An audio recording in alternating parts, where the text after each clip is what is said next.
मराठी मॅट्रिमोनीवर मिळतो सगळ्यात जास्त चॉईस। मराठी मॅट्रिमोनीने लाखो स्थळं जुळवली आहेत। यापेक्षा चांगली गोष्ट काय असू शकते? मराठी माणसांची नंबर 1 चॉईस मराठी मॅट्रिमोनी। बहुमत मिळालं नाही, कोण शिलेदार आहे, कुणाचं श्रेय आहे नांदेडमध्ये? या सगळ्या विजयाचं श्रेय प्रथम मी नांदेडच्या मतदारांना देतो, ज्यांनी आमच्यावर विश्वास व्यक्त पुनश्च केला आणि भाजपच्या हातामध्ये पहिल्यांदा ही महानगरपालिका सोपवली, त्याबद्दल नांदेडच्या जनतेचे लाख लाख आभार। त्याचबरोबर या देशाचं नेतृत्व करणारे यशस्वी पंतप्रधान नरेंद्र मोदी साहेब, राज्याचे मुख्यमंत्री देवाभाऊ अर्थात देवेंद्र फडणवीसजी यांच्याबद्दल विश्वास व्यक्त केलेला आहे लोकांनी, आणि जरूर आमच्यावर विश्वास व्यक्त करत असताना माझे असंख्य कार्यकर्ते हे सुद्धा विजयासाठी तेवढेच इन्वॉल्व होते की त्यांनी मेहनत खूप घेतली, म्हणून त्यांचे मी आभार मानतो। साहेब, युतीसाठी तुम्ही शिवसेनेला 8 ते 10 जागा देऊ केल्या होत्या, पण त्यांनी युती केली नाही, आणि आता तितक्या तुम्ही देऊ केल्या तितक्या जागा आल्या, फक्त 4 आल्या। काय म्हणताय?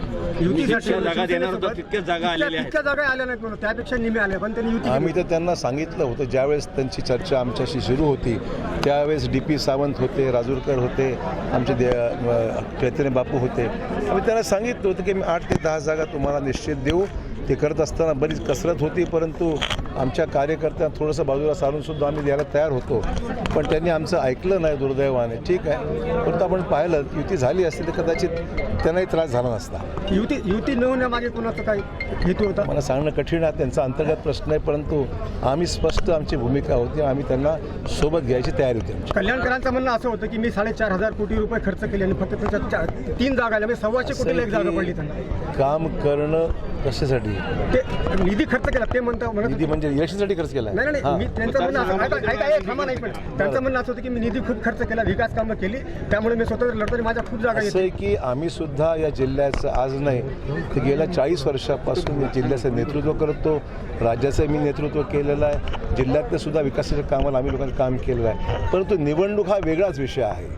लोकांना राजकीय स्थैर्यसुद्धा लागत असतं, आणि केंद्रात आणि राज्यामध्ये सरकार जे BJPचं आहे त्या सरकारच्या माध्यमातून जिल्ह्याला अधिकचा पैसा मिळेल, विकासाच्या कामाला चालना मिळेल, मुख्यमंत्र्यांनी जे काही भाषणामध्ये विषय स्पष्ट केलेले आहेत त्या अनुषंगाने पुढची वाटचाल आपल्याला करता येईल, तो अँगल लोकांच्या मनामध्ये होता, आणि म्हणून त्यांनी भाजपच्या बाजूने कौल दिलेला आहे। राष्ट्रवादीच्या आमदारांना खूप खालच्या पातळीवरती वैयक्तिक टीका केली आहे निवडणुकीमध्ये तुमच्यावर, त्यांना विचारा काय झालं त्याचं। दुसरा विषय असा की काँग्रेस 10 वर थांबली, शिवसेनेला 4 जागा भेटल्या आणि NCPला फक्त 2, म्हणजे तुमच्या विरोधात लढले कोण मग इथं? त्यांनाच विचारा, मलाच माहीत नाही। आम्ही तर जे आमच्या विरोधात ते आमच्या विरोधात, जे आमच्या विरोधात लढले ते आमच्या विरोधात, हीच आमची भूमिका आहे। MIM 14 आले, वाढली MIM सर। ठीक असं आहे, काँग्रेसची स्पेस कोणीतरी घेणारच होतं। काँग्रेसच्या बद्दल ज्या लोकांना अपेक्षा होती काँग्रेस काही परफॉर्म करेल, हे लोकांना कळलं की काँग्रेस आता विरोधी पक्ष म्हणून सुद्धा ताकदीने उतरू शकत नाही, ह्याची ज्यावेळेस लोकांना प्रचिती आली त्यावेळेस त्यांनी पर्याय MIMला निवडलं। आज स्पष्ट म्हणावं लागेल, ज्या शिवसेनेनं आणि राष्ट्रवादीनं महापौर पदावर दावा केला तर त्यांना केवळ 4 आणि 1 जागा मिळालेली राष्ट्रवादीला केवळ, हे कसं पाहतात?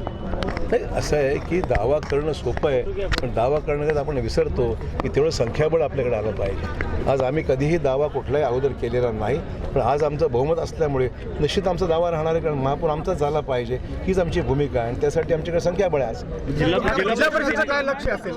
लक्ष पुढचं काय आता तुमचं? MIMचे 14 सीट आले असेल नांदेडमध्ये, 2012 मध्ये आले होते, 17 मध्ये संपली होती MIM, आता पुन्हा 14 सीट नांदेडमध्ये आले। असं आहे, मी तुम्हाला मगाशी स्पष्ट केलं की माइनॉरिटीज़ को ये भरोसा नहीं है कि कांग्रेस उनको समर्थन देकर उनका कुछ काम कर सकती है, ऐसा भरोसा लोगों को नहीं रहा, इसीलिए ने जो कांग्रेस की स्पेस थी वो MIM ने ले ली, और जो लगा था कि राष्ट्रवादी लेगी स्पेस, वो कुछ हुआ नहीं, राष्ट्रवादी को वोट नहीं मिले, वरना एक ही जगह जो आती है बड़ी मुश्किल से वो भी नहीं आती थी, तो लोगों को जो स्पेस दिखी उन्होंने पसंद किया MIM को।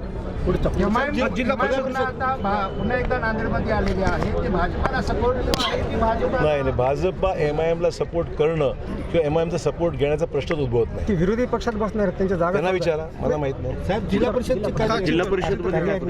जिल्हा परिषद नक्कीच आम्ही पूर्ण ताकदीने लढवू, आणि जिल्हा परिषद भाजपच्या ताब्यात येईल याकरता पूर्ण ताकदीने आमचे नेते कार्यकर्ते सर्व कामाला लागतील. 2 आघाड्या थांबल्या होत्या, 18 मध्ये 7 मध्ये दोन्ही पडल्या, शहर विकास आघाडी आणि ठीक आहे, त्यांनी प्रयत्न केला त्या ठिकाणी, कारण काँग्रेसने त्यांना जवळ केलं नाही म्हणून त्यांनी स्वतःच चुकवते. भाजपकडे याचा प्रश्नच नव्हता, त्यांना आघाडी त्यांनी फक्त तर काँग्रेसने त्यांना तिकीट दिले असते, कधी काँग्रेसने गेले असते ते, पण काँग्रेसने नाकारल्यामुळे त्यांना आघाडी उभा करावी लागली, पण यश आलं नाही त्यांना. मराठी मॅट्रिमोनीवर मिळतो सगळ्यात जास्त चॉईस. मराठी मॅट्रिमोनीने लाखो स्थळं जुळवली आहेत. यापेक्षा चांगली गोष्ट काय असू शकते? मराठी माणसांची नंबर 1 चॉईस मराठी मॅट्रिमोनी.